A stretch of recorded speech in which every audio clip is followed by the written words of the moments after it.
When Gavin Blackwood tore open Emily Harper's dress in front of 30 students, he believed his father's wealth and his mother's status would shield him.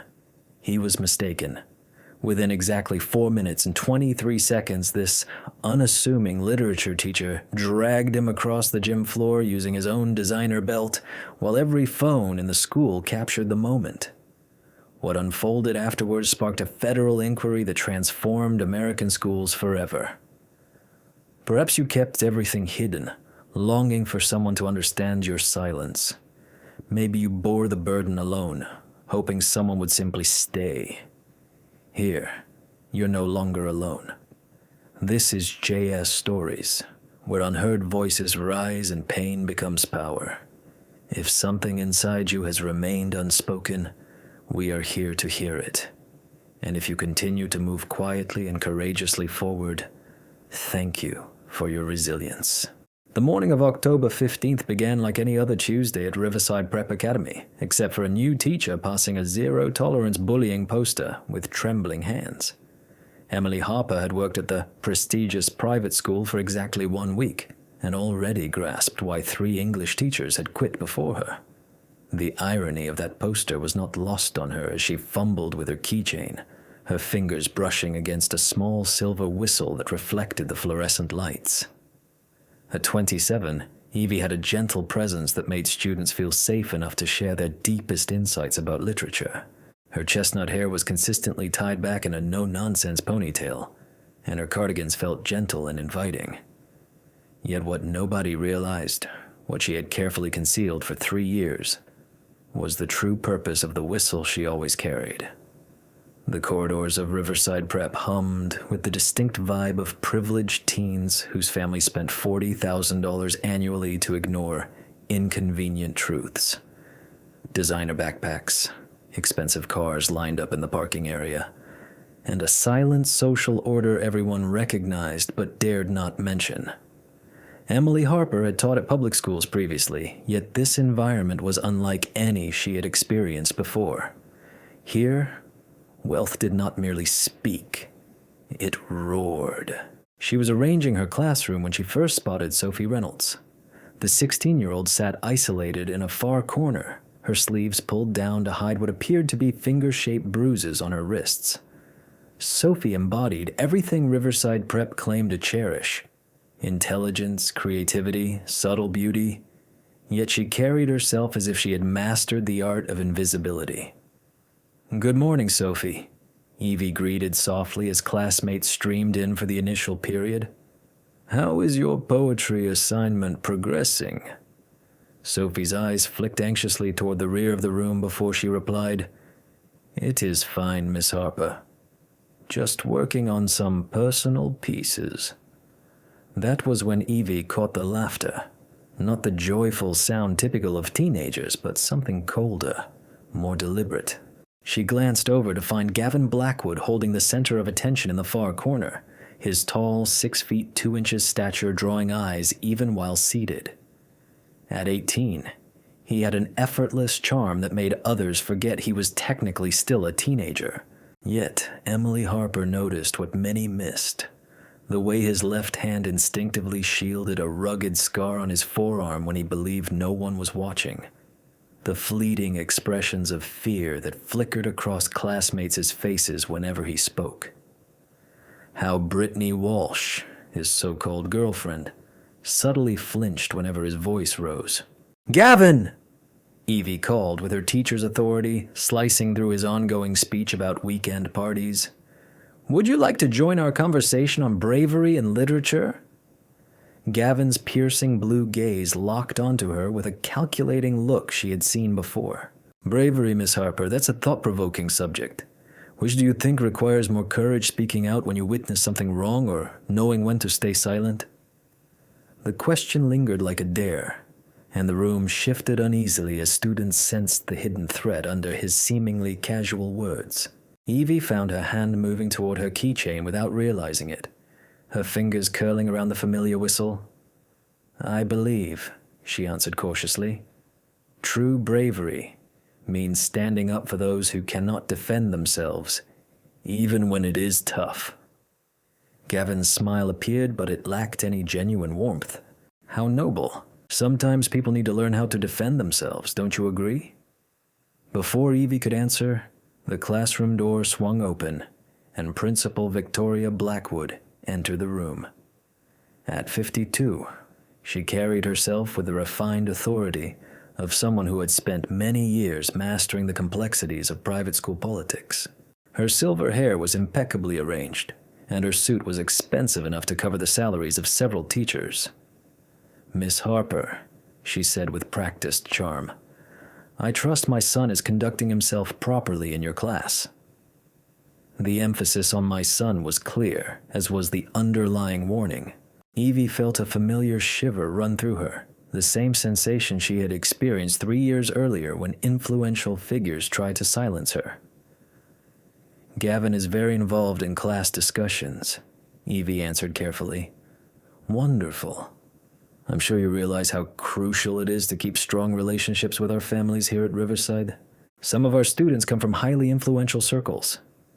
After the principal left, Gavin's smile grew wider. "My mother likes you, Miss Harper." "That's good.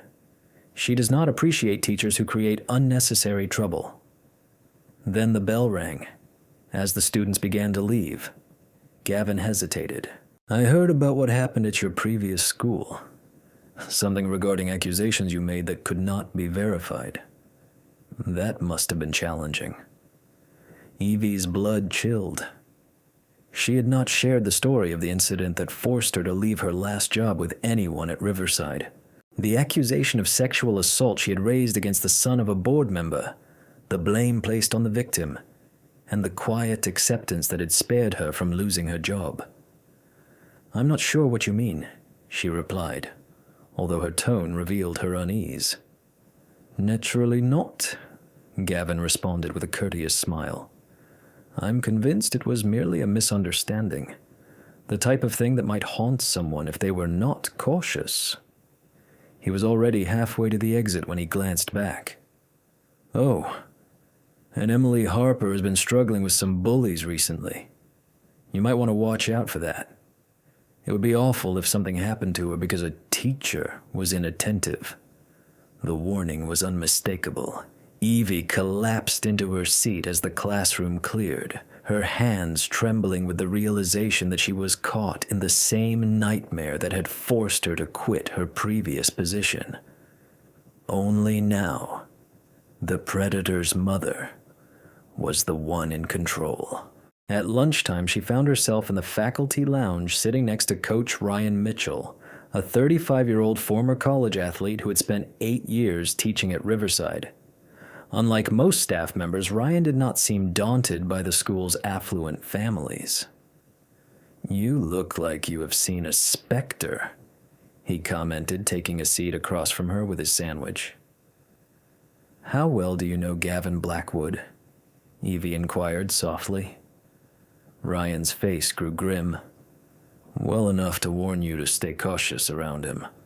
That boy has been trouble since he was 14.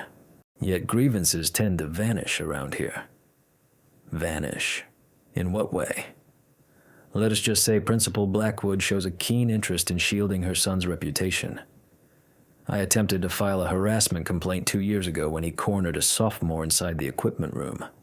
Before I realized it, I found myself being interrogated about my own behavior and almost lost my position."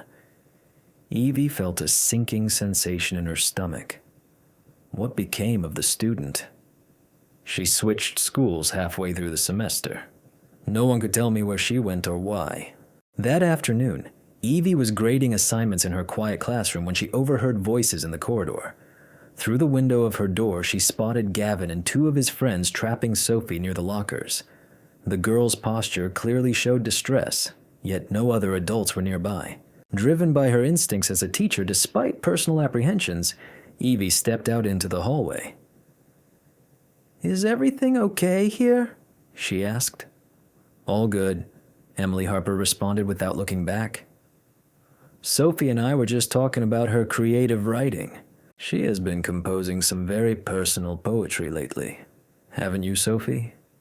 Sophie looked pale, her eyes flickering nervously between Gavin and Evie, as if she were caught in a snare. It's nothing, Miss Harper. Just school stuff. Actually, Gavin added, pulling a folded sheet from his pocket, I think the entire school would be captivated by Sophie's work, especially the parts about feeling trapped and wanting to vanish. Quite dramatic indeed. That is private, Sophie murmured, reaching towards the paper. Gavin held it higher, using his tall stature to keep it out of her grasp. Privacy must be earned, Sophie.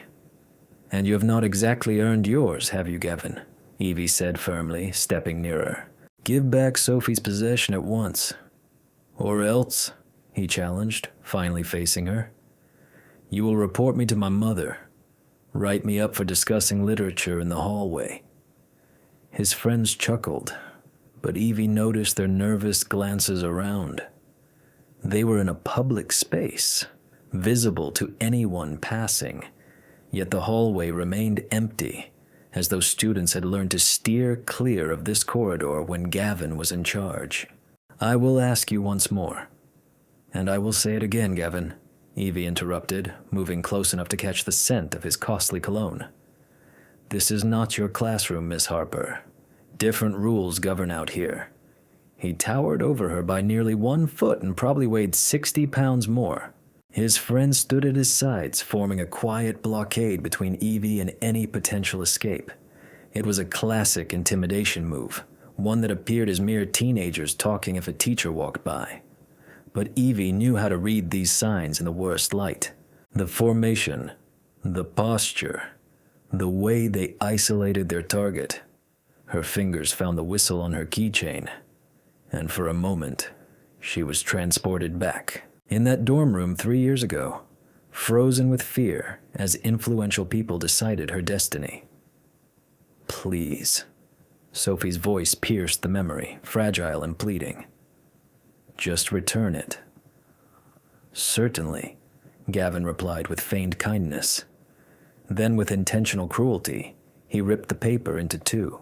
Oops, seems your little secrets are not so hidden anymore. Sophie made a quiet noise, somewhere between a sob and a gasp as fragments of her private thoughts drifted down to the floor. Evie observed this 16-year-old girl, a child being emotionally torn apart by someone legally an adult, and something inside her broke. Pick up those pieces, she said, her tone sharp enough to make Gavin's companion step back. Excuse me. I said pick up Sophie's poem and apologize for ruining her property. Gavin chuckled, but there was now a hint of disbelief in it. Lady, you must be seriously mistaken about how things work here. I don't take orders from women. Evie finished, moving closer until she could see the doubt flickering behind his bravado. Not from teachers or from people who lack the money to escape consequences. The corridor fell completely silent. Gavin's friends exchanged looks, clearly uncertain about how to deal with a teacher who refused to back down. Sophie watched in awe, pieces of her torn poem still lying around her feet. Do you want to know what I believe truly requires bravery? Gavin, Evie continued, her voice unwavering despite the rush of adrenaline flowing through her.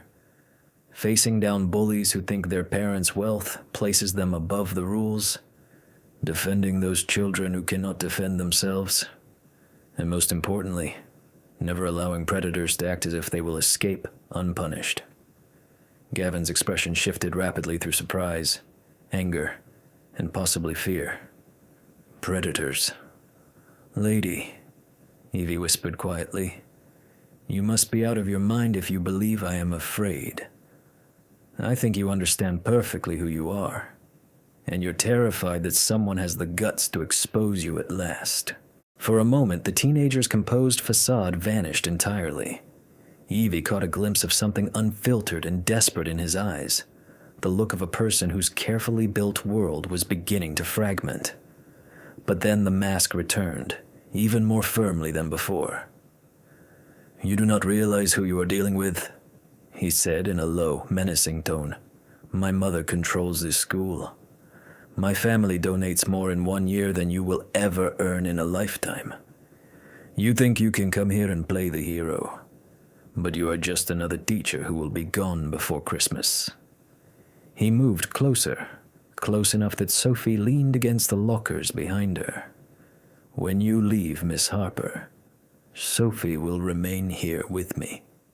Do you understand what I am telling you?" The threat was crystal clear. Evie felt that familiar paralysis creeping over her. The voice inside her head whispered warnings about influential families, about accusations that could ruin her career, and all the ways speaking out had ended badly before. Yet then she glanced at Sophie's face, seeing her own fear mirrored in the eyes of a 16-year-old, recalling every moment of silence that had shielded abusers while victims continued to suffer. Her fingers closed tightly around the whistle. And for the first time in 3 years, Emily Harper decided she was no longer staying silent. "Actually, Gavin," she said, pulling out her phone, "I fully understand what you are telling me right now, and now everyone else does too." The screen revealed that she had been recording for the last 30 seconds. Every threat, every attempt to intimidate, every word of their heated exchange caught crystal clear. Gavin's face turned pale. "You can't do that. It's illegal. You can't record students without their consent." Evie responded calmly, her voice firm as iron. "I absolutely can record harassment and threats in a public setting, especially when those threats are aimed at me and a student under my care." She watched his expression shift as his mind raced, trying to weigh the damage and consequences for the first time in his privileged existence. His companions had already started retreating, suddenly eager to be anywhere else. "Delete that," he said, his voice trembling faintly. "Delete it immediately." "Or else what?" Evie challenged. "You'll threaten me some more? Go ahead. I'm still recording."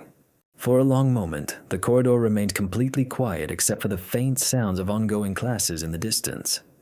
Then slowly, Gavin bent down and began gathering the fragments of Sophie's poem. His movements were sharp and filled with frustration, yet he persisted. "This is far from over," he said as he handed the torn pieces to Sophie, who accepted them with trembling hands. "You're right," Evie agreed quietly, slipping her phone back into her pocket. "This is only just starting." As Gavin and his friends vanished around the corner, Sophie finally found her voice, barely above a whisper. "Miss Harper, you do not realize what you have just done. His mother will ruin you for this. They will make sure you never teach anywhere else." Evie knelt down beside Sophie, helping her collect the last remaining parts of the poem. "Sophie, how long has this been happening? Since freshman year?"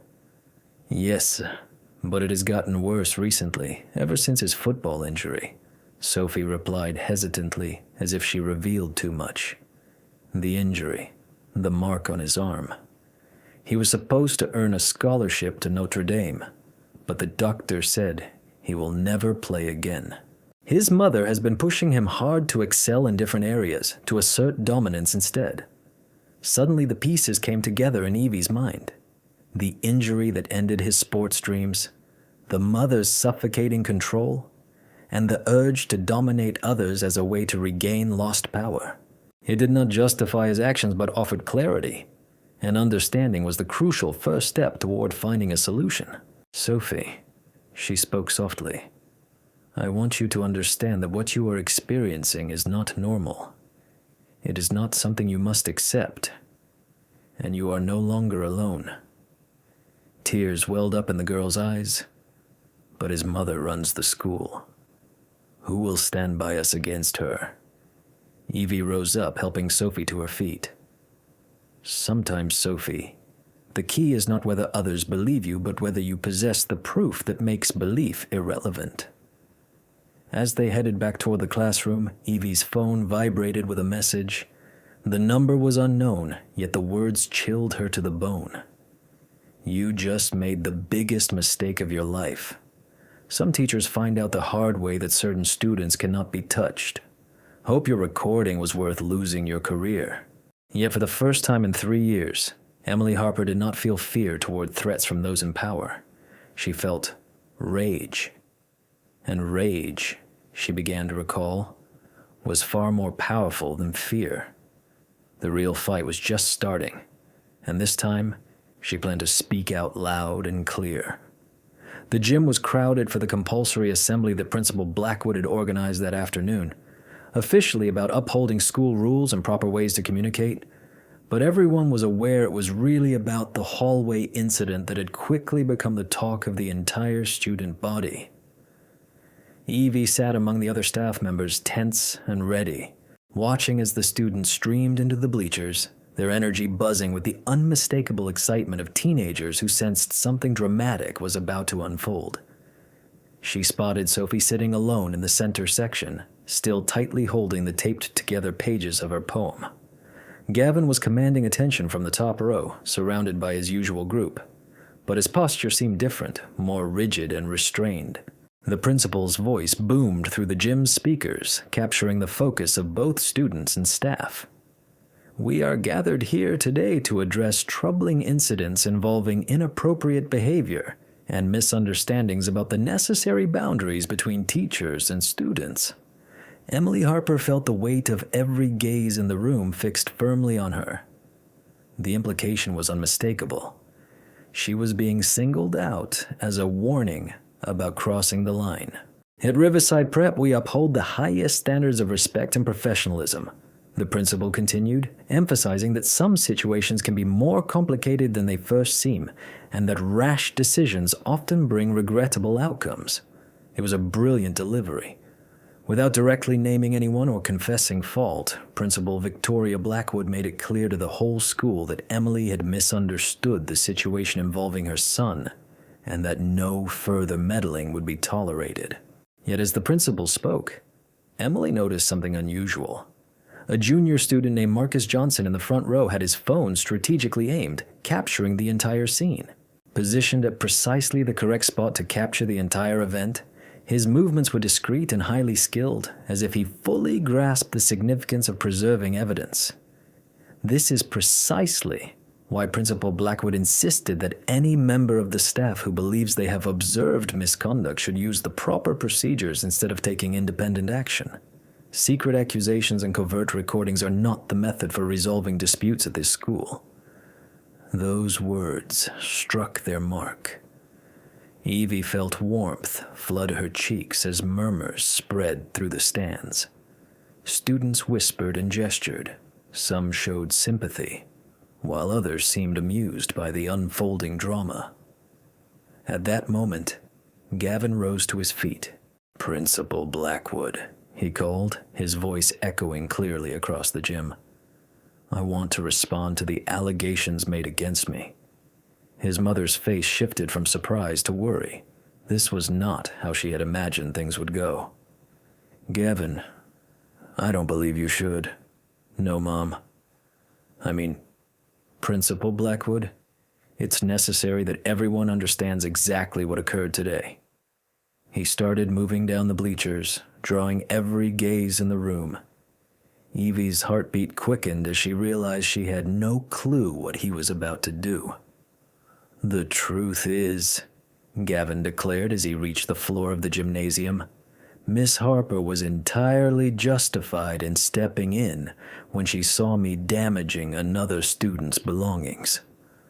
What she saw was bullying in its purest form. The auditorium burst into chaos. Students gasped in disbelief. Teachers exchanged stunned looks. Principal Blackwood appeared as if she had been hit. "Gavin, please take your seat." "I am not done," he declared, his tone growing firmer. "For far too long, I have leaned on my family's influence to escape the consequences of my actions. I have caused pain, intimidated others, made them feel unsafe in their own school, and I hid behind my mother's shield instead of accepting responsibility." Evie watched in astonishment as this 18-year-old boy, this privileged, aggressive teenager, methodically tore down his own image in front of 300 witnesses. "Sophie Reynolds did not deserve what I did to her today, nor did any of the other students I have targeted over the years. And Emily Harper was the first adult courageous enough to confront me." He turned to face the stands directly, his voice resonating through every corner of the gym. My name is Gavin Blackwood, and I am a bully, but I no longer want to be one." The silence that followed was overwhelming. Then slowly, Sophie Reynolds rose from the middle of the bleachers. Her voice was soft, but within the absolute quiet, everyone heard her clearly. "My name is Sophie Reynolds, and I've been afraid to come to school for 2 years because of what Gavin just admitted to." Another student stood up, then another. In just minutes, nearly a dozen teenagers were standing sharing their own stories. Intimidation, harassment, and mistreatment that had long been concealed or overlooked. Principal Blackwood appeared pale, her carefully managed assembly slipping completely beyond her control. "Students, please. This is not the right place for this. When will the right place come?" The voice belonged to Marcus Johnson, who was still recording everything. "When do victims get the chance to speak without being told it is the wrong time or place?" More students rose to their feet. More accounts surfaced. Years of widespread abuse and institutional concealment pouring out like water from a broken dam. Throughout it all, Evie remained frozen in her seat, watching an 18-year-old boy who had threatened her just hours earlier transform into someone entirely different. Still, as a flicker of hope sparked inside her, a faint voice at the back of her mind whispered caution. Predators rarely admit guilt openly unless they have some hidden plan. As if sensing her thoughts, Gavin's eyes met hers amid the chaos in the gymnasium. For a brief moment, she saw something that turned her blood cold. He was smiling. The eerie smile on Gavin's face told Evie everything she needed to realize. This was not a moment of redemption. It was manipulation on a scale she had never imagined possible.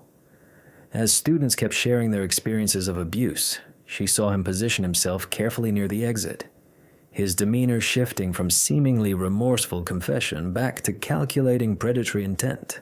Principal Blackwood was desperately struggling to regain control, her voice rising above the turmoil. She called out, "Students, please return to your seats. This assembly is over." However, the floodgates had already opened. 2 years of buried pain were rushing out, and no amount of administrative power could contain it. Meanwhile, Marcus Johnson kept filming, his phone capturing every confession, every tear, and each brave moment that Riverside Prep had desperately tried to suppress. At that moment, Evie understood Gavin's real intention. He had not come forward to cleanse his conscience or shield the victims. Instead, he aimed to create disorder, flooding the system with so many allegations that nothing could be thoroughly examined. It was a deliberate tactic to bury genuine proof under a wave of emotional accounts, which could easily be dismissed as collective hysteria. The plan was succeeding. "This is clearly a coordinated assault on our school," declared Principal Blackwood, her voice slicing through the chaos. "I'm ending this assembly immediately. Students will head to their last period classes, and any more interruptions will lead to suspension."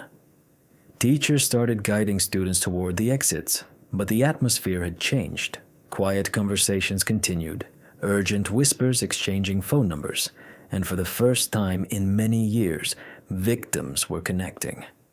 As the gymnasium emptied, Sophie Reynolds approached Evie, her face flushed with both adrenaline and fear. She said, "Miss Harper, something is wrong. Gavin has been texting people during the assembly. All of Gavin's friends were gathering in the East Wing after school. What kind of meeting was it? The kind where they plotted revenge against those who had publicly humiliated them." Evie felt a chill in her stomach. She had witnessed this pattern before. A public apology followed by secret retaliation. Gavin had cleverly singled out every student who had spoken against him. Later, when these students were intimidated into silence, it would appear as if they had simply gotten swept up in the assembly's chaos. "Emily Harper, I want you to go straight home after school. Do not stop by your locker. Don't wait for anyone. Just leave," she told Sophie. "What about you?" "I will be okay. I am a teacher," He will not touch me." Even as she spoke, Evie knew this was wishful thinking. Gavin had already shown that being a teacher meant nothing to him. In fact, her involvement had probably made her a top target. The final bell rang at 3:15 p.m., but instead of the usual rush to leave, students hesitated in the hallways, still trying to come to terms with what had just occurred. Evie packed her bags slowly, hearing the building empty around her. She needed to grab some files from her car, but something made her pause. Through the window of her classroom, she saw Gavin's BMW still parked outside among several other luxury cars. His group was assembling just as Sophie had warned. She reached for her phone to call security but stopped, remembering that Riverside Prep's security team reported directly to Gavin himself. To Principal Blackwood, the same woman who had spent years concealing her son's misconduct. Evie felt utterly isolated. She chose to wait until the hall emptied, focusing on grading papers. However, after about 20 minutes, she heard footsteps rushing down the corridor outside her classroom. Several sets approached with clear intent. Without any warning, the door swung open and Gavin entered with 3 companions. Yet this was not the remorseful young man from the assembly. This was the predator she had seen briefly in the hallway, his mask entirely removed, his eyes icy and full of deliberate fury. "Hello, Miss Harper. Working late?" Gavin smirked. "The building is closed. You and your friends need to leave." Instead, he said, "We must discuss boundaries, consequences, and what happens to educators who humiliate the wrong families." His friends positioned themselves to block the doorway just as before. This time, no one witnessed the scene. No surveillance cameras recorded, and there was no chance anyone would interrupt. "You recorded me without my permission," Gavin went on, his tone casual despite the menace in his stance. "That is illegal here. But more than that, it shows a lack of respect. Everything I captured was spoken in a public hallway, and everything I said at the assembly was presented in front of an audience," she replied quickly. "Did you truly believe I was having some emotional revelation? That suddenly I had a conscience?" Evie's spirits dropped as she realized how thoroughly Gavin had outsmarted her. The confession was never genuine. It was merely a performance designed to overwhelm the system with so many allegations that none would hold. At the same time, it served to expose every student courageous enough to speak up. "You see, Miss Harper, the brilliance of my little act lies in the fact that I now know all of my adversaries. Every child who protested today has inadvertently sealed their own fate. And this all happened because of your exemplary display of bravery." He moved closer while his friends kept their places. "But the true prize is you, the teacher who believed she could bring down a Blackwood. Do you realize how much money my family has contributed to this institution? How many board members owe their seats to our power? Your mother cannot shield you from federal offenses?" Evie said, stepping back toward her desk. "Federal offenses?" Gavin chuckled. "Lady, by morning you will be the one accused for illegal recording, student harassment, and fostering a hostile environment. My mother is already preparing the documents." He was near enough now for her to notice the pleasure in his gaze. This was what he truly desired, not just to quiet her, but to utterly ruin her. "However, first, you must grasp what happens to those who shame my family." That's when he reached for her. His hands grabbed the collar of her dress, not to tear it, but to assert control, to show his dominance through violation. The fabric ripped as she pulled away, the noise reverberating throughout the vacant classroom like a gunshot. For a brief moment, Evie was transported back to that college dormitory, paralyzed with fear, as forceful hands seized what they desired. Yet suddenly, her fingers found the whistle dangling from her keychain, and she recalled something vital. This was no ordinary whistle from her days as a referee. It was a rape whistle. The shrill sound that burst from the metallic device was overwhelming within the confined room, a sharp cry meant to break through barriers and call for aid, More importantly, it signaled not only a request for help, but a call to act. Because Emily Harper had never been taught to carry that whistle during her teacher training. Instead, she had learned to wield it during 3 years of demanding self-defense lessons. These very lessons had restored her confidence after her assault. These same classes had instructed her on how to use an aggressor's force against him. Gavin staggered backward, clutching his ears as uncertainty replaced his boldness. His companions paused, unclear if they should attack or retreat. That moment of doubt cost them dearly. Evie moved with the smooth precision of someone who had invested hours preparing for this exact situation. As Gavin reached toward her again, she grasped his wrist and used his own strength to pivot him around, bringing his costly leather belt well within reach. The luxurious accessory, now her weapon. An item likely costing more than what many families spend on groceries became her tool. She seized it and forcefully pulled it away from his belt loops, using it as a leash to control his movements while he struggled to steady himself. What on earth? One of his companions took a step forward, but Evie's voice stopped him immediately. Stay back, or I will press charges against all of you for attempted sexual assault. Her words carried the power of someone who fully understood the weight of those accusations and how they could shatter the privileged futures these boys had envisioned. They froze, suddenly realizing their phones were not the only devices recording the scene. Marcus Johnson had been right behind them in the corridor, capturing every moment on his camera. From Gavin's confession of manipulation to the ripping of Evie's dress and her expert use of his own belt to control him. You are all going to leave the school, Evie declared, her tone calm even with adrenaline rushing through her. You will go home and wait for the police to get in touch with you. And you will hope that Sophie Reynolds, along with every other student you have traumatized, is feeling merciful. Gavin attempted to reply, but the belt around his waist, now acting as a makeshift restraint, prevented him from maintaining his usual commanding attitude.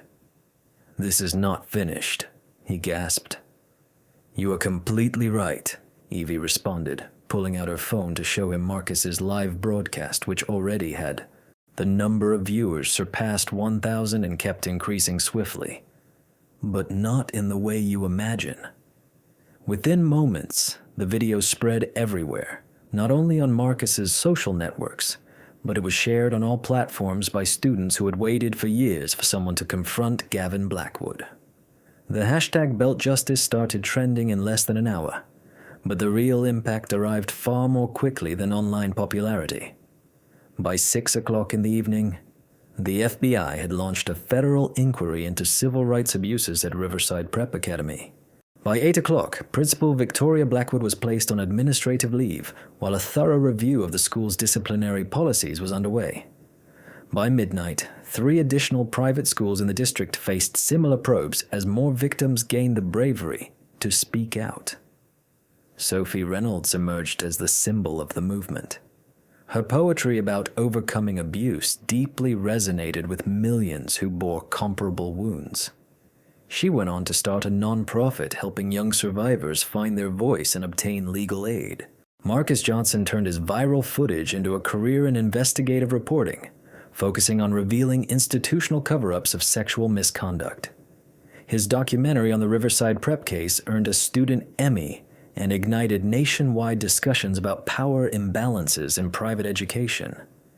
Even Brittany Walsh discovered her own path in this wake of change. A voice recounted the emotional mistreatment she endured and aided the prosecutors in grasping the full extent of Gavin's controlling actions. Regarding Gavin himself, his luxury belt became a crucial piece of evidence in a federal trial that led to 6 months in juvenile detention and mandated 3 years of intensive counseling. His mother lost her job, effectively ending her career in education. Yet perhaps the most significant transformation was the simplest. Emily Harper stopped carrying a whistle as a symbol of her victimhood and began carrying it as a representation of her resilience. Half a year later, she addressed a congressional panel examining bullying in American schools. Her testimony contributed to the enactment of laws protecting both students and educators from systemic retaliation. The most dangerous predators, she told the committee, are the ones who know how to manipulate the system. They depend on our silence, our fear of influential families, our assumption that speaking out will only worsen things. She raised the silver whistle that had sparked it all. But sometimes the greatest thing you can do is raise your voice. Sometimes the only way to stop predators is to refuse to stay silent while they are hunting. The Emily Harper case, as it became known, changed more than a single school. It ignited a nationwide discussion about responsibility, institutional corruption, and the bravery required to shield the vulnerable from the powerful. And in doing so, in classrooms throughout America, educators realized that sometimes the most vital lesson is not found in any curriculum. It is the understanding that silence allows predators to thrive. However, speaking out protects everyone. True courage is not about who takes what they desire. It is about who has the bravery to stop them. 3 years after that October afternoon that changed everything, Emily Harper received a letter that brought tears to her eyes. It was from Sophie Reynolds, who was then a freshman at Stanford University, studying psychology and creative writing on a full scholarship. The letter began, "Dear Miss Harper, I want you to know that I have just published my first poetry collection. It is called Breaking the Silence, and it is dedicated to the teacher who showed me that my voice was more powerful than my fear. This book went on to become a bestseller, motivating thousands of young people to share their own stories of abuse and trauma. Yet on that day, Evie simply smiled and placed the letter among her cherished collection of letters from students whose lives were transformed after witnessing the impact of one person choosing to speak up." Marcus Johnson became an investigative journalist for a major television network. His documentaries uncovered corruption in schools across a dozen states. Brittany Walsh now leads support groups for teenagers caught in toxic relationships, helping them spot manipulation before it ruins their lives. Even Gavin Blackwood discovered a different direction for his future. After finishing his court-ordered therapy, he began giving talks at schools focused on the psychology behind bullying and the repeating cycle of abuse. His core message was clear: hurt people hurt others. Yet those who heal help others to heal as well. The Riverside Prep Building had been transformed into a community center, providing free counseling and legal assistance to young abuse survivors. Where once fear and intimidation dominated, now hope was growing. Perhaps the most significant transformation was seen in the countless teachers who followed Evie's story and understood they no longer had to endure workplace bullying alone. The hashtag Teacher Courage movement expanded across every state, forming support networks for educators facing challenges from disruptive students to corruption in administration. If you have ever felt powerless against someone who appeared untouchable, remember Emily Harper's brave whistleblowing. Bear in mind that silence only safeguards those who cause harm. Speaking out, however, defends everyone who follows. Sometimes, the most crucial fight is not the one you wage for yourself, but the one you endure so others will not have to suffer. Your voice holds power. Your bravery is important.